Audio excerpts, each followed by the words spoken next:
of somebody who is called a care worker and his needs are needs. And what does a law say in one or two references? And the law of that care worker does in the house.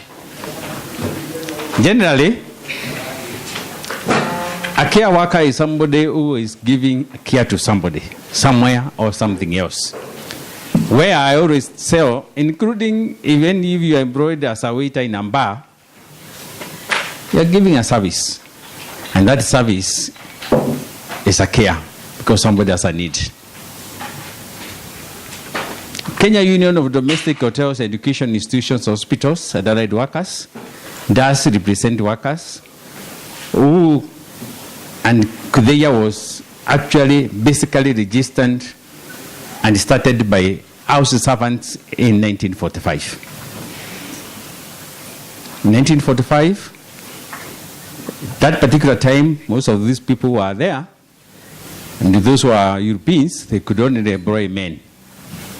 And the men are the people who formed an association, and thereafter, they became spies of Mau Mau in respective houses. Thereafter, certain governor decided, no, these people cannot continue working the way they are working. They must be recognized as an association. In 1964, house servants in Ithaca decided to demonstrate against the low pay. In 1971, this is why the Kenyan law decided to recognize domestic workers as a work. And therefore, as a union, we are there to agitate and to stand for the domestic workers wherever they are working from that particular time. Who are these domestic workers?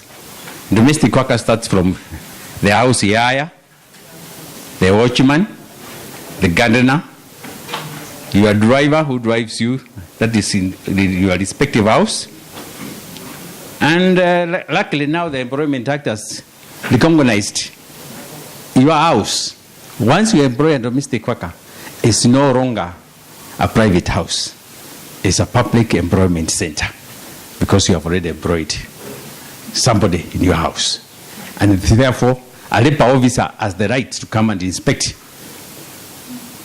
how you are treating that domestic worker in your house. It's a requirement. Yeah. In the event that she happens to go and report, the police officer, labor inspector, because you have already employed, that is a center of employment. Nevertheless, many times we have talked about the abilities of payment, the hours of work as domestic workers. Officially, in the Employment Act, you are supposed to not to work more than 8 hours. Any other after 8 hours, you are supposed to provide it for by overtime. Unfortunately, domestic workers work more than that.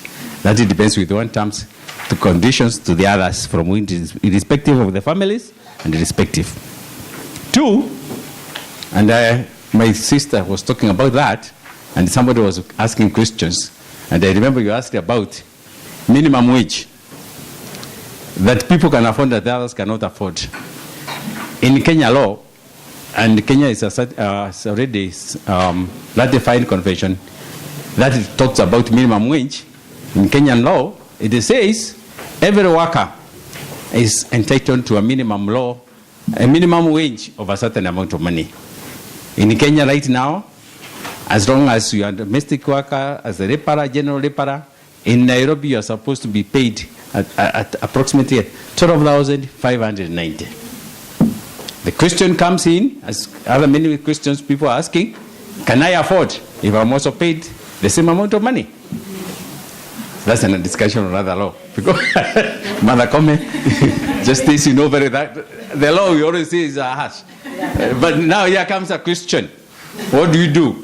Once the president announces a minimum wage in Kenya, that is applicable to all general workers across. But we have different sections of employment in terms of Nairobi, Mombasa, and Kisumu. The minimum is around 12,590. When you go to other cities, counties, towns, and municipal councils, it's around 7,500. Then we have the rest of the country, which happens is Marsabit and other areas.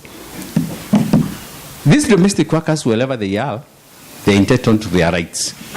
And these rights are like any other worker in Kenya, like any other worker who is abroad.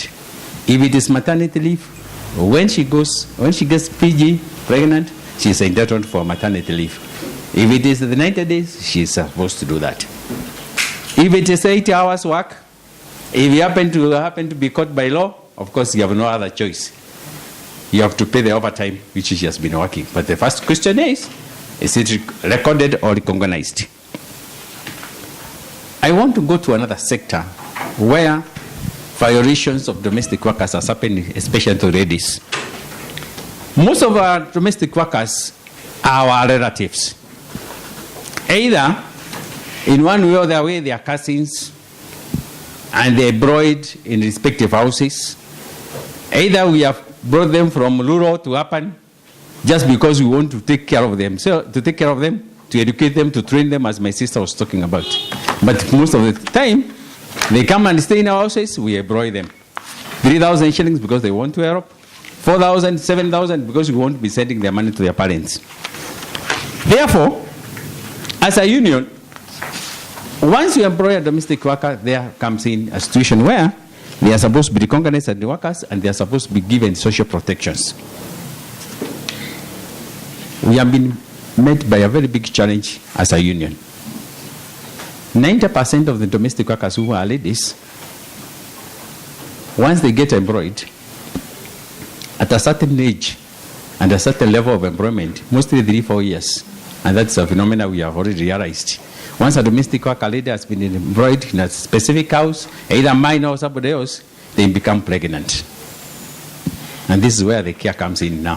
When they become pregnant, the first question is, how does she continue to be employed in my own house when she is already pregnant? And you are not prepared to give her maternity leave, pay her, and other necessity in terms of the law. The question is, when she was coming from our country and coming to uptown, urban areas, she was coming either to train, because specifically actually she was not coming to look for a job like a domestic worker. Call a spade. Nobody, including from our country, will ever come to your house, ask, can you give me, unless you, from our country, can you give me house domestic worker in your house? 90% is we who are in Nairobi, and my other happening centers, look for them to take care of our children, to take care of our houses and other things. Either the first time to Europe or not to go to Europe. And we always forget they have got their rights too. So the union comes in. Once that lady becomes pregnant, the first thing is you throw her out. Where does she go? Where does she go in most cases? Which home? 90% they don't go to rural areas. They don't go back. Because most of the time, what happens is, when you requested for her to come and assist you and then employ her or whatever it was to look for training, you never told their parents you are going to employ her. 90%. What happens is, you threw them out. After throwing them out, yeah, I've noted that. And she is pregnant. She goes to look for a place to stay. She gets a child. From that child, the care starts.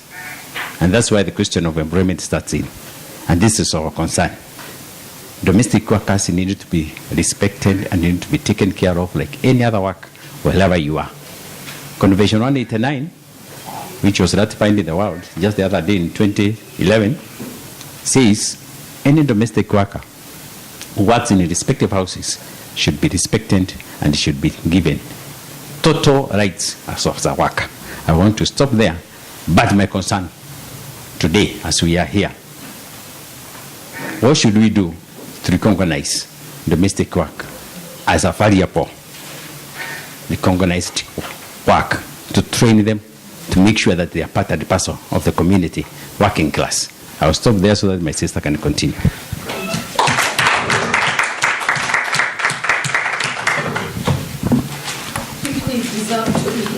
Mr. Nero deserves a better clap than that. He's a very good timekeeper. Thank you. Faith. I hope I'm going to be a good timekeeper as well. Yeah, so being the last speaker of the day, a lot has been said that I had put in the presentation I have, but I'll just pick up from what Albert has presented.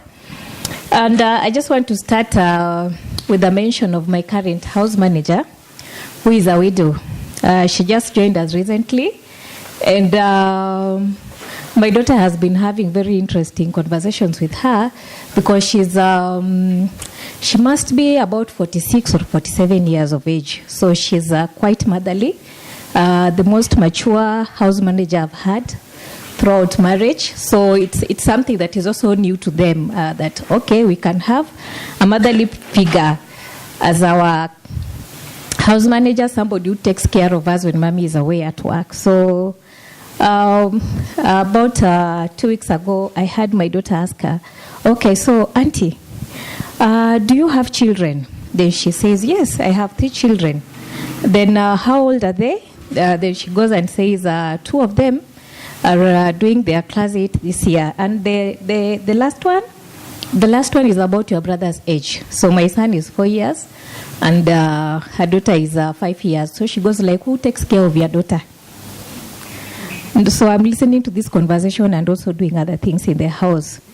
Then she goes like, okay, my sister takes care of my daughter. So 2 days after that conversation, the daughter goes sick, very sick. So I wake up in the morning and then I see she's not very happy. And then I ask her, okay, auntie, what is going on? I received a call, my daughter is very sick. Then I ask her, okay, what do we do? I need to send some money. So I tell her, okay, I have money on M-Pesa, let's send. And where are they taking her? She gave details. Of course, I know the area she comes from, not far from my home village. And the daughter receives medical care. And my daughter gets to learn in the course of the day that her daughter is sick. So my daughter comes to me, Mom, you know the way you get scared when Teko is sick, my son is called Teko, you should let auntie go home and see the daughter. So that brings to question how many of us leave our house managers to go home and see their children when they are sick. Of course, as a working woman, I start thinking, okay, when she goes, will I go to my boss and ask for another 3 days off while I was just home for 1 month leave? So, it's very difficult. I was on leave for 1 month. Then when I just resume, her daughter gets sick. So it's very hard for any boss to give you leave days again, unless you specifically say unpaid. Unpaid can be granted. So these are things that we battle with as people who hire house managers, as mothers who need to go to work, and you have the family there, small children that needs to be taken care of. So I also want to tell the story of Fifi. Of course, not her real name. I gave her this name. That I came to hear a story some years back. So Fifi was pushed to do household work because her parents died, and she's from the Western region, when she was about 18 years old. So she came to Nairobi, employed in Eastleigh region. For those who live in Nairobi, you know Eastleigh. And she was working for a family of 4 children, mother, father. So when she joined employment, she was being paid 3,000 shillings. Of course, majority paid 3,000 shillings. She worked. In the course of her employment, the grandmother to the children of that household was brought in to be given care because she's now old, sick. So Fifi takes care of the household plus the new grandmother was coming, and grandmother is very sick, vomits, diarrhea. So after some time, she gets tired of doing all this work and asks the employer, "Can we buy diapers?" We had the other lady show that older persons need what? Diapers. So the employer goes like, "I brought you in here to do all this work. How come you want me to buy what? Diapers? That is extra what? Cost." And of course, adult diapers are very expensive. Yeah, so the employer refuses. The environment gets very harsh. She doesn't get any off days. They're entitled to 1 day when they work for 7 days. 1 day off. Her salary is very low. So when you look at the employment, the legislations that protect domestic workers' rights, of course her rights were violated in many ways. She was being underpaid. Albert has said the minimum wage. She was being underpaid. She was working very long hours because she has to take care of all these people and sleep maybe way past midnight. Her working environment is not friendly. And you see, most of the children we have in our houses are not brought up well. Some of them really abuse the house managers. You know, they give them instructions. Imagine a 5-year-old giving a 46-year-old mother instructions. It's very bad. And the parents are seated there listening. They are not correcting. The other day, a friend of mine told me that she had another lady condemning the house girl for beating the child because the child had, you know, there are children who spit at the house managers. You have seen such cases. And it's very bad. So if your child is spitting at an older person, what will they become when they are of age? And she did not enjoy any annual leave days. And the employer did not pay any statutory deductions, that is NSSF, NHIF, from her salary. Of course, her salary now is very little. So our entitlements within the law, Albert has mentioned.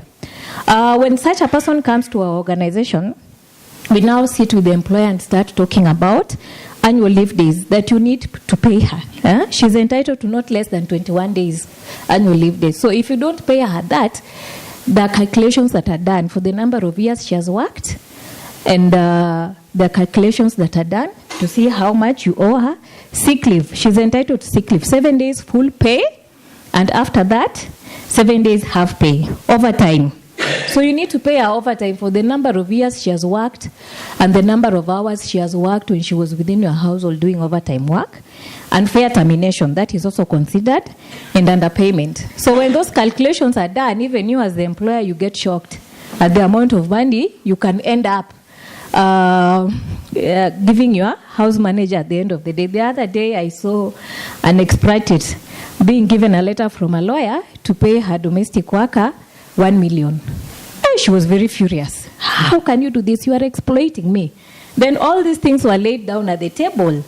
And the law was put in front of her, and she was told, you can make reference. Go to Kenya Law Report. You will get all these statutes there. Do all the calculations yourself. Read the law. And that is the reality. When you get on the other side of the law, it doesn't spare you. The way we don't spare our domestic workers is the way the law catches up with you, and you have to pay. So Kituo cha Sheria works with, we've been working with domestic workers for a period of time, for quite a number of years, creating awareness on their labor rights in different parts of the country. And in Nairobi here, we have closely partnered with a group called Dobby Women Network, which has a membership of more than 200 members. And in this group, last year we trained 50 of them. And out of these 50, 20 managed to go to a college. We approached one of the colleges within Nairobi, Kibera. It's called AIC Kibera Technical Institute, where 20 of them were able to get professional training on house care, basic cookery skills, how to bake. Some of them had interest in baking so that they can go and open up bakery shops after that. How you take care of a small child, how you iron, how you use appliances. So out of that course, we have now opened up a business for them in Kileleshwa, where they are now able to provide services to people living within Kileleshwa and Kilimani and its environs. And immediately after the training, 10 of them were able to get professional employment. So their salary increased from 5,000, 6,000 to above minimum wage. Some of them are now even earning as much as 20,000 because they have a certificate. Of course, the course was tailor-made. We approached the institution and told them, these are Dobby women. We call them Dobby women because they do washing of clothes. They are hired per day. And the college agreed to work within their flexible hours because they had to go to work during the day, work and earn some money. Then afternoon hours, go to the college and get their skills. So now at least they have a certificate from an accredited institution, and through that certificate they are now earning a decent living. They are supplying food already to different offices, to the church where the business is located, and it's a good thing we feel about, and it's something we want to replicate in other counties so that Such women can be trained as, she has gone. Such women can get training and earn a decent living and be treated with a lot of dignity. Among this group, there are those who take care of older people as well. There is one specific woman who I talked to, and she said she likes taking care of older persons. And these were her reasons. She says older people do not demean her. They talk to her nicely. They're able to listen to her. They have stories to share with her. So older people treat them better than we, the younger ones who employ them, because they demand some respect for them. As much as they get little salary from the people who employ them to take care of their older mothers, but the older mothers treat them with dignity. And that is what is most important, that dignity, because they are human. They are our relatives. They are our neighbors back at home. And they need to be respected. So we have several legislations in Kenya that protect their rights. We saw the Constitution. Albert has talked about the Employment Act, the Labor Institution Act, the Occupational Safety and Health Act, Industrial Court Act, Work Injury Benefits Act. We saw Professor talked about somebody who got injured in the course of her duty. So the Work Injury Benefits Act protects you when you're injured and your employer is not taking care of you. Then we have the Labor Relations Act. So in terms of grievance procedures, when such workers are violated, they can go to Kudehia, represented here. They can go to the county labor offices. Of course, there are county labor offices in different parts of the country. They can go to the Environment Labor Relations Court. They can visit our offices or go to our community paralegal justice centers that are also within the informal settlements at other parts of the country. Then as an organization, we also have an SMS platform that we have a number for the SMS platform. And the stickers are outside there. So when you have this MHAKI number, you text in any legal question you have. And we have dedicated lawyers Monday to Friday who are waiting to receive your legal questions and respond back to you on the next course of action. Or even if you have information, you get the information and then you are able to take the next action you want to take so that your grievances are addressed. So that is all for today. Thank you. Okay. Thank you. I just wanted to say so much thank you to everybody that's talked to us today and the discussions we've had. Can I just say that in the morning, just to try and summarise where we are, in the morning we looked at the rights of the elderly. That was our focus. You know, what are we going to do to get the rights of the elderly and how do we protect the rights of the elderly. We've switched this afternoon to thinking about, I'm sorry, my back to the two of you, we've switched to think about the other side perhaps of the equation of who does the caring. You know, do you do it as a wife? Do you do it as a... We've had lots of definitions about the way in which caring has been provided, haven't we? We've had it through wives and property and how is the care we've given recognised, which is one of those themes about the Sustainable Development Goals. Recognise, reduce and redistribute. So how do we make sure that what framework do we do the caring in? Do we do it as wives? Do we do it as daughter-in-laws? Do we do it through Ambrina's very interesting discussion about looking back and thinking, hello, there are other sort of people that don't have the same name that have done caring. Do we do it as what we call at the moment domestic workers, who at the moment probably we think look after more young people than old people, but that probably is going to change as time goes on. But, you know, how do we do it? And then we've got this continuing theme of how do we make sure it's paid for properly. And I use the word paid for. Sometimes it's paid through being rewarded, as Ambrina says, by getting property when you die. You get it through the Succession Act if you're a wife, possibly. But then we have, you know, how are you rewarded for the care that you've given? Are you properly rewarded if you do it as a paid job? And is there a really rather fuzzy line between being paid if you're a relative? And then, you know, sometimes the challenge is you're not a wife. you're a second wife, well, you're not a second wife, you're a domestic worker.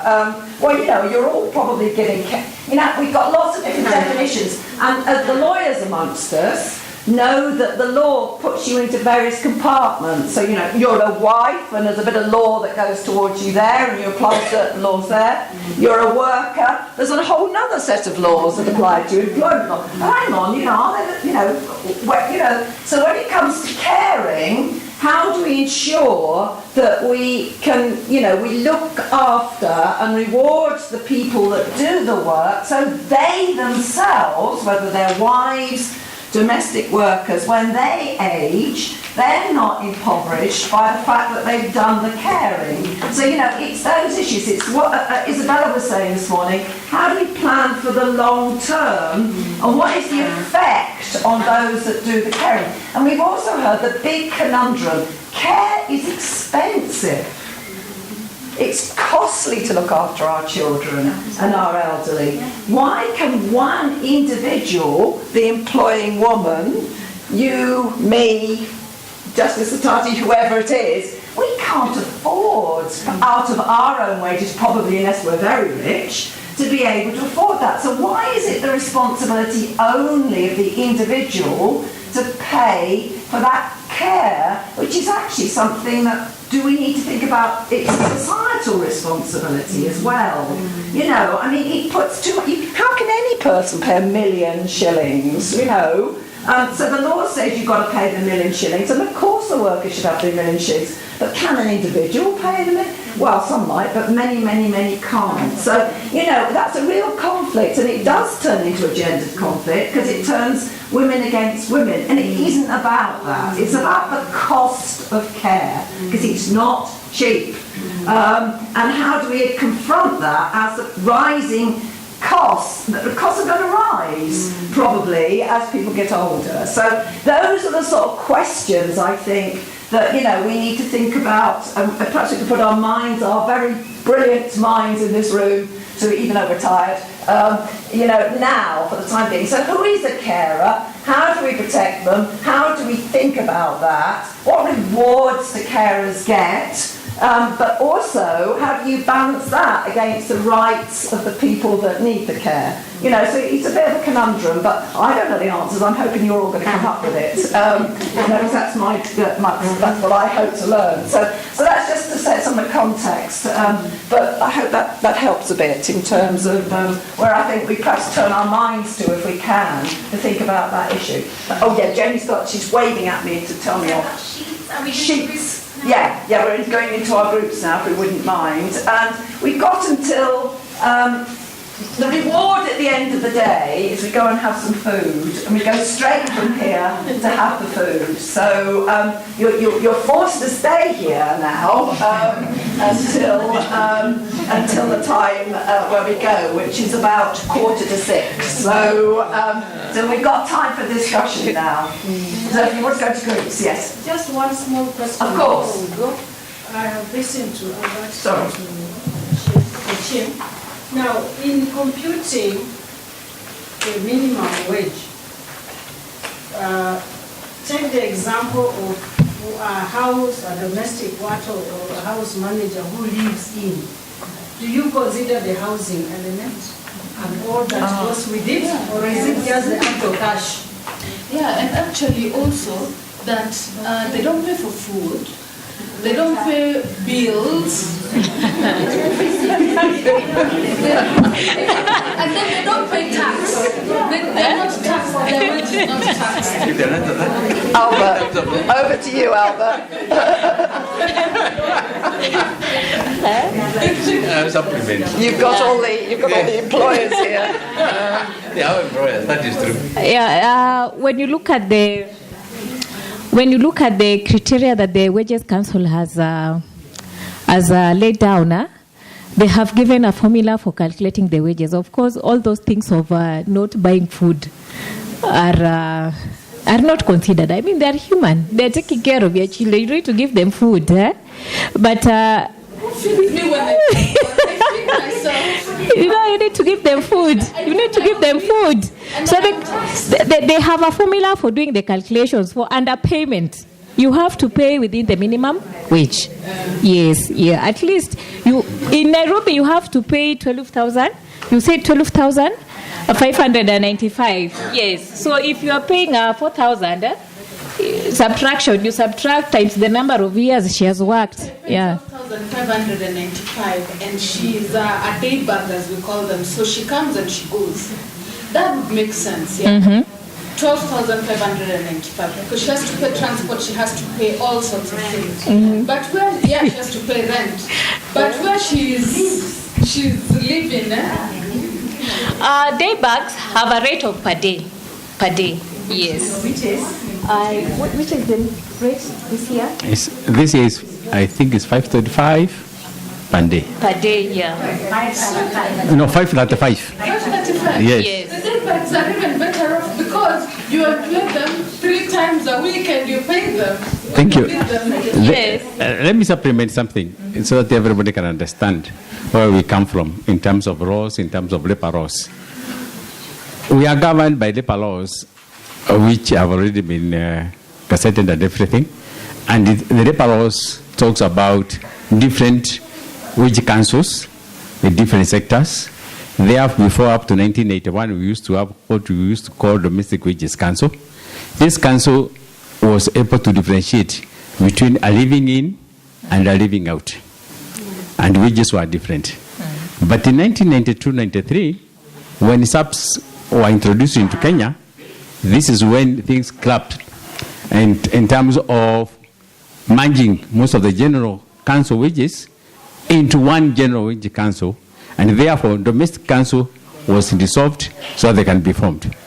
That particular time, then general wages was now introduced. Therefore, unfortunately, the domestic workers they are grouped as day watchmen, general yaya, and general worker as one group was certified to be the minimum wage. And up till now, it has remained that way. Today, we have been given an option that effective from January next year, we are going to have a different wages council for domestic workers so that we can be able to differentiate between a living in and a living out. Where, unfortunately, you know why the reasoning besides that the 12,900, the 12,500 something is being a breakup is this. As you say that you make sure that the domestic worker stays in your house, eats in your house, sleeps in your house, 90% of their time, they are on what we call work on hold. They cannot move out from their house. Yeah. And therefore they work extra hours. They watch it. Justice. Let's call a spade a spade. Let's call a spade a spade. They can't go home. Yes, at work they browse. Most of the time, even if they are watching the TV, they are on call. Why? Because you will not allow them to just march out from your house and close the house and go. Because either you have a little one. Are you together? Justice, you may not be having. I'm just giving an example. But in most cases, that's why the overtime comes in. Because once that person wakes up at 5 a.m. so that you can have breakfast, that is the time we start counting the hours of work. When he or she is on call, he is still on due. Because if you happen to call him wherever he is, you don't have a choice.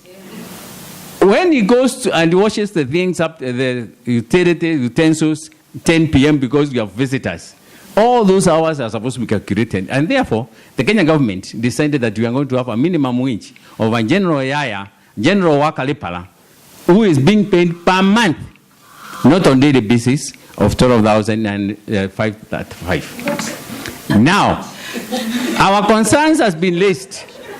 I'll tell you something which happened in 2012. In 2012, I just want to give an example. In 2012, I think it was 7th of May. It happened that the new wages of domestic workers, of general worker was 9,700. Immediately, The following Sunday, because I remember it was a Monday or Tuesday, I went on TV and they said, effective from tonight, all domestic workers in Nairobi should be paid 9,700. I can assure you the following Sunday, I could not even step on a church, in my own church, because all women were against me and asking me, how do we pay a domestic worker 9,700? Then I told them, unfortunately, it's not me. That is me, I'm just a messenger. Because it is the minimum wage which was introduced then, and I needed to tell the workers. Why do we need to do that at trade union? It's because those are one of their basic rights. It is the duty of a trade unionist to announce, to proclaim, to educate, to advocate the best wages an employee can get. Unfortunately, in Kenya, we are no longer living in a living wage. We are in a minimum wage. That's the position. I wish we are living in a living wage where calculations were done properly, economically, so that you can be able to give them the decent work. Okay.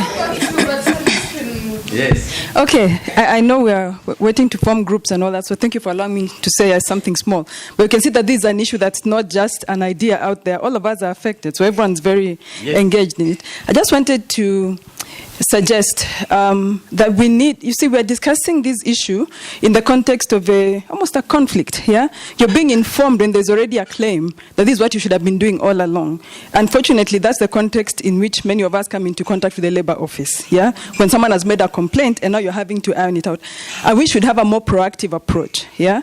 Where Kituo, the Labor Office, take the initiative to inform people beforehand, I mean, continually actually, what these rights are, and then advise people to actually enter into written contracts. I know when I made a contract with the lady I'd employed as our house help before we moved to Zambia, even my sister was saying, why are you writing a contract with her? You know she can use it against you. I'm thinking, well, we need to spell out the expectations on both sides. So I mean, Kituo, a proactive role. Don't wait to solve the dispute. Get people to know beforehand and offer advice. Okay, now an example from Zambia. Of course, it's not any better there. When we wanted to employ somebody there to help with the care, being in a foreign country, you don't want to make any mistakes because there will be no mercy on you. You talked about the expatriate who's paying $1 million. I didn't want to be in that position.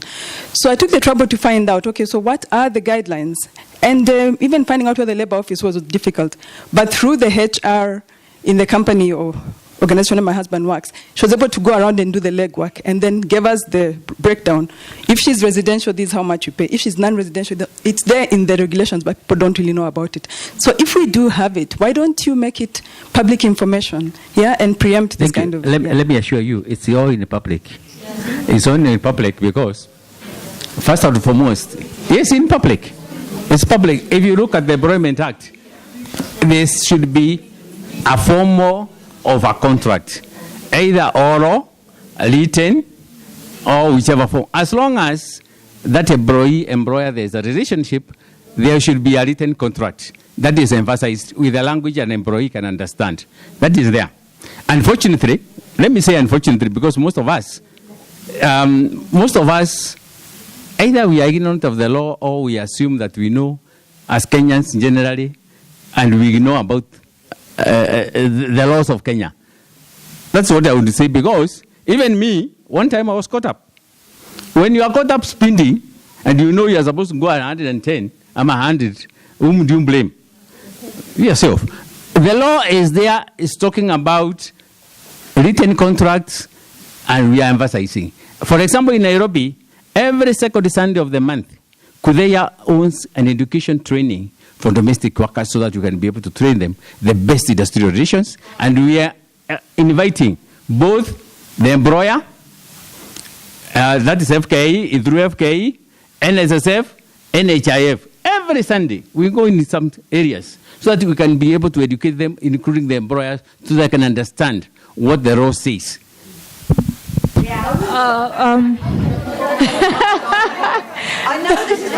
I know this is very close to all your hearts. But But This could easily feed into the group discussion. yes, Yeah. yes. So maybe I Just 1 minute. If you go to Kituo cha Sheria website, we have developed simplified YouTube clips that educate both the employer and the employee on their rights, including how to do calculations on violations of different types of rights. And we have also done several publications, simplified publications on labor rights. But every time we do that, they run out very quickly. I even asked for some to display outside there, but currently we do not have any. So these are publications we do every year and disseminate in different parts of the country. We do legal aid clinics, at least in 6 counties every year. We also do radio talk shows. So we are only limited in terms of finances to reach the entire counties in the country, but we do a lot of awareness on labor rights. Yeah. So I'm sorry to curtail the discussion, but if you were to go to it, and I do want us to think about it in the context of what the workshop is about, which is making care visible. What we're talking about here, as I repeat again, is the cost of care. The people that are the employers that are sitting in this room, you as employers, if I may say so, and I've been an employer, you know, we have our own interests, and, you know, if we were to pay the rate, it's very costly. But on the other hand, the person doing the work has to be valued for the work that's done. Perhaps it's not possible, as Celestine says, to square that circle within a private relationship. You know, I mean, if you want your children looked after properly, you've got to pay somebody, but you might not have the money to do that. So, I mean, I know I come from a different society, and I'm not suggesting by any means that what we've done, but we've had these debates, and the argument has been that the government, if they want women to work, and we want to work, and we still carry the costs of looking after children, well, children don't really belong to us. They're the future generation of the society as a whole. Our elderly are the responsibility of society as a whole as well. And so therefore, our governments need to think about helping us redistribute the costs. Now, I come from a society where, you know, there is enough money to have a public childcare policy. So we don't employ people in our houses to look after our children. They go to nurseries and creches, and the government pays a bit of money towards the cost, and the parents pay a bit of money towards the cost. So, you know, we have a public childcare policy. We are trying to argue we need a public elderly care policy, a care policy. So I'm not suggesting that, you know, the Kenyan state can afford that, but perhaps we need to think about it in the context of what we're discussing, which is making care visible and recognising how much it actually costs the individual. And then we do get these very unfortunate conflicts, you know, that perhaps aren't possible to be squared, but can you carry, you know, if we have a discussion in the context of the groups, we can all argue amongst ourselves there. And might I suggest that Ms. Ocheng and Mr. Njero and Ms. Eva, she's here? Eva Njero? Yes, Eva? hello. Yeah. Those who are very informed on the issues around the rights of domestic workers, maybe if they split up into different groups so they can share their... Come and tackle the problems that you all... They can share their knowledge. So, shall we go to groups then? Yeah. We can take till 6 and then we have to go. Yeah. Yeah. We'll dispense with concluding remarks and just use the discussion. Is that okay? Yeah. My only thought is the photo, but Yeah, we haven't got the photo. maybe on the way out. On the way out. Out in the car. Yeah, out to the band. You were in the firing line. No, that's possible. That's what I'm expecting. I was expecting that. It was very good. Everyone was very engaged with your talk. Yeah, they all want to talk all the time about it. But I thought you go, it happens. But it is difficult, isn't it? I mean, including in the media. yeah, I mean, we've had some cases just recently where domestic workers, as they might be called in this country, are looking after elderly people with dementia. So they're possibly on call all day and all night.